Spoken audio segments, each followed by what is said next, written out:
24 candidats et candidates sont à découvrir dans la nouvelle saison de Koh Lanta, diffusée à partir du mardi 22 février sur TF1. Cette édition tourne autour du totem maudit, le jumeau maléfique du totem d'immunité. 20 minutes fait le point sur tout ce qu'il faut savoir avant d'embarquer pour les Philippines.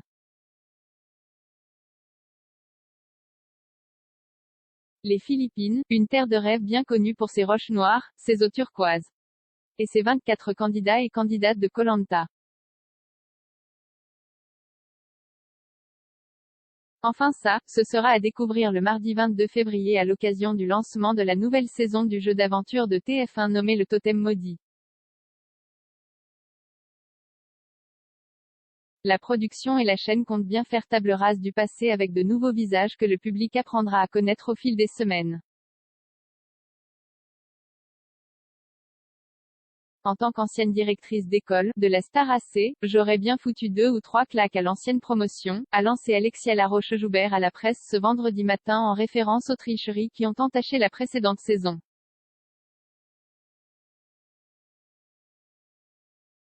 Mais je suis très contente de la nouvelle, 12 hommes et 12 femmes composent ce casting qui a dû affronter les éléments naturels et stratégiques.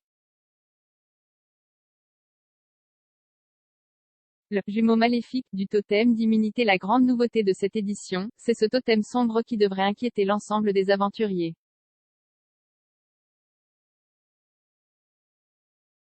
On a voulu toucher à quelque chose de fort qui est le totem, tout en conservant le totem d'immunité que tout le monde connaît depuis 20 ans, explique le producteur Julien Magne. L'idée a alors été de créer son jumeau maléfique. Avant la réunification, l'équipe qui gagnera l'épreuve de confort partira avec une récompense et celle qui terminera à la 3e et dernière place subira la malédiction du totem maudit.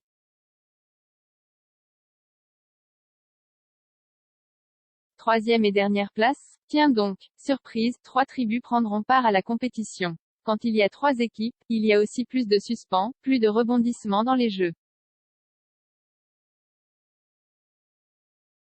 C'est quelque chose qui permet de renforcer la dramaturgie dès le départ, témoigne Denis Brognard.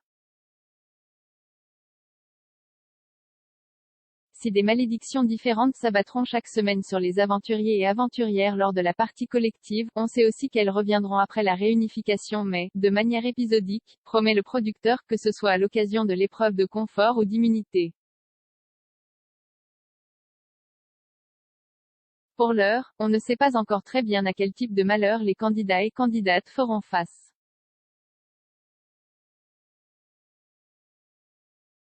En revanche, à la fin de la toute première épreuve de cette saison, qui sera individuelle, les 2 perdants partiront avec un handicap, une voix en leur défaveur à tous les conseils jusqu'au conseil de la réunification inclus. Un protocole sanitaire encore très encadré. Après la Polynésie, la production a fait le choix d'installer son campement aux Philippines, un pays qu'elle n'avait pas visité depuis 2008.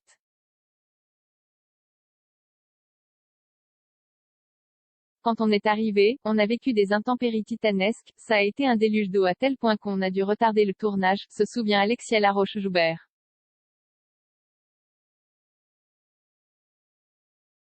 Les participants et participantes ont tout de même dû se débrouiller avec les éléments lors des premiers jours de leur aventure avant de trouver le répit, au moins climatiquement parlant.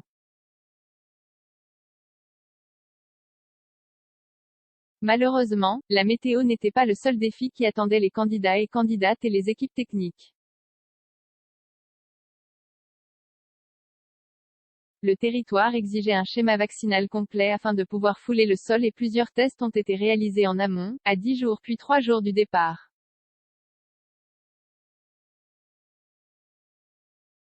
Sur place, une bulle sanitaire a été constituée, dans laquelle il y avait des équipes locales qui n'ont pas toujours accès au vaccin, précise Alexia Laroche-Joubert. Pour elle, les tests antigéniques faisaient partie de la routine. La case du mardi soir, un souhait de la chaîne. La saison de la légende a fait face à 2 affaires qui ont fait grand bruit.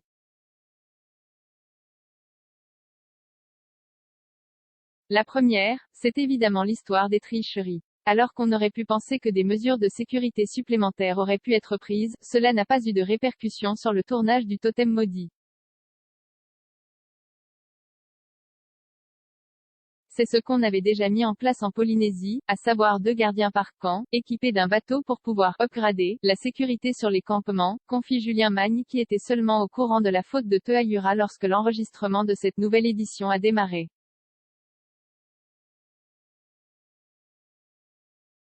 L'autre affaire, c'est celle de la diffusion de l'émission les mardis soirs. Nombreux étaient les fans qui déploraient ce choix à la rentrée dernière.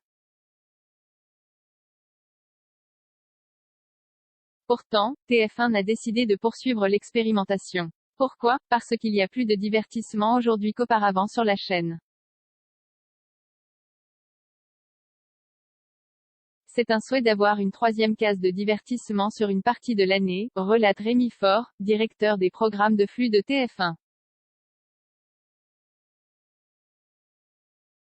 D'autres facteurs de contrainte de grille rentrent en compte, comme des événements sportifs entre maintenant et le mois de juin, et font que c'était plus simple pour la continuité du programme d'être programmé le mardi.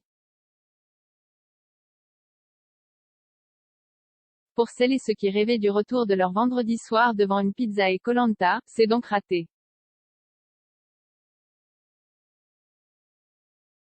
Reste toujours le replay qui a battu des records lors de la saison précédente, 1 million de personnes à rattraper, en moyenne, les épisodes de la légende.